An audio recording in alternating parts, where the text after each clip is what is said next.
Minsan yung mga pinakakakaibang kwento, di ba? Sila pa yung may dala-dalang malalim na kahulugan tungkol sa mundo natin ngayon. At ang kwentong pag-uusapan natin, naku, isa talaga sa mga yon. Oo, tama yung narinig nyo. Isang helicopter na huli sa pamingwit. At hindi to biro ha. Yang linyang yan, galing yan sa isang banal na pangitain. At dito magsisimula ang ating paghimay sa isang malaking kwento tungkol sa pananampalataya, social media at pangingisda ng helicopter. So saan ba nagsimula ang lahat ng to? Dito po sa Facebook post na to ni Narciso Olalo. Ayon sa kanya, sa isang pangitin, nakita niya yung follower niyang si Miss K na nangingisda. Tapos, kinuha raw ni Olalo yung pamingwit, hinila niya, at ang lumabas mula sa tubig, hindi isda, kundi isang helicopter. At teka, may kasunod pa. Paglabas ng helicopter, bumaba daw raw mula rito ang isang matangkad na puting lalaki na ang itsura parang isang reporter. So, anong connect ng lahat ng to?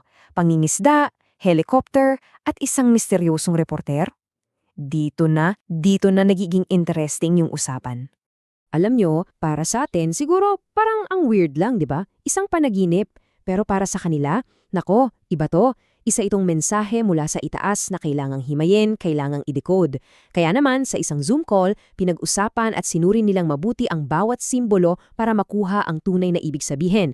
So, unahin natin yung pangingisda. Ano pa to? Well, hindi ito literal na paghuli ng isda. Para sa kanila, ito yung ginagawa nila sa social media, yung pakakalat ng kanilang mga aral at mensahe. Kumbaga, digital fishing. Okay, next, yung helicopter. Ito raw yung big catch, yung malaking huli. Isipin nyo, di ba, pag nakahuli ka ng helicopter, sobrang laki niyan. Ganon din daw yung epekto na gusto nilang makuha sa social media. Isang malaking audience o kaya isang taong may impluensya na pwedeng mag-angat ng kanilang mensahe.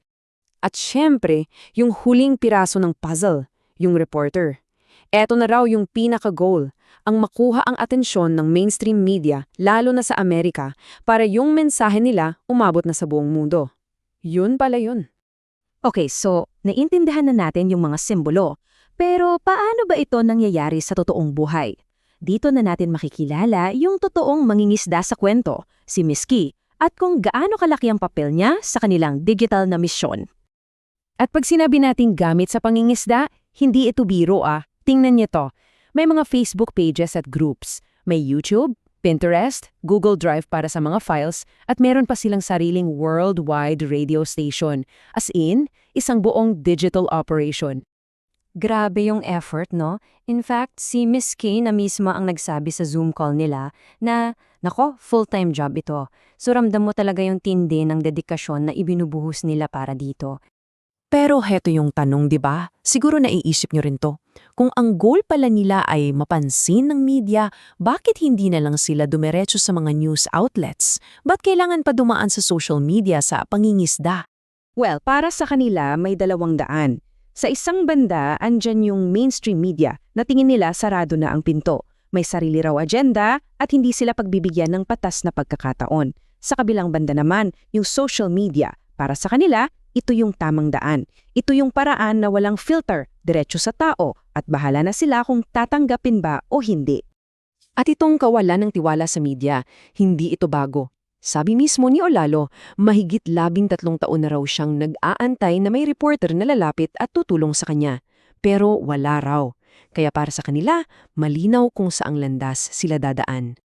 So bakit ganito ka-intense? Bakit ganito kahalaga para sa kanila ang misyon na to? Para maintindihan natin yan, kailangan nating silipin yung pinakaugat, yung core ng kanilang paniniwala. At ang sentro ng lahat ng ito ay yung konsepto ng free will o malayang pagpapasya. Ang paniniwala nila, simple lang, binigyan tayo ng Diyos ng absolutong kalayaan na mamili, maniwala o hindi. Pero itong kalayaan na to, may kasamang bigat. Sige, malaya kang hindi maniwala. Malaya kang pagtawanan o laitin yung mensahe. Pero, ayon sa kanila, ang Diyos nakatingin lang. At pag ginawa mo yan, hindi ka niya direktang parurusahan, pero pababayaan ka niya. At pag pinabayaan ka, para ka na ring nawalan ng proteksyon o kalasag sa anumang kamalasan. At sa dulo ng lahat, yung mga pinili mo sa buhay, doon daw malalaman ang iyong huling hantungan. Sa salita mismo ni Olalo, May inihanda ang Diyos para sa'yo, paraiso o impyerno, depende sa kung anong ginawa mo habang nabubuhay ka. So ayan na nga, mula sa isang napaka-surreal na pangitain tungkol sa pangingisda ng helicopter, nasilip natin kung paano gumagawa ng kahulugan ng isang grupo sa ating modernong mundo at kung paano nila ginagamit ang teknolohiya para sa kanilang misyon. At iniiwan tayo nito ng isang malaking tanong para sa ating lahat.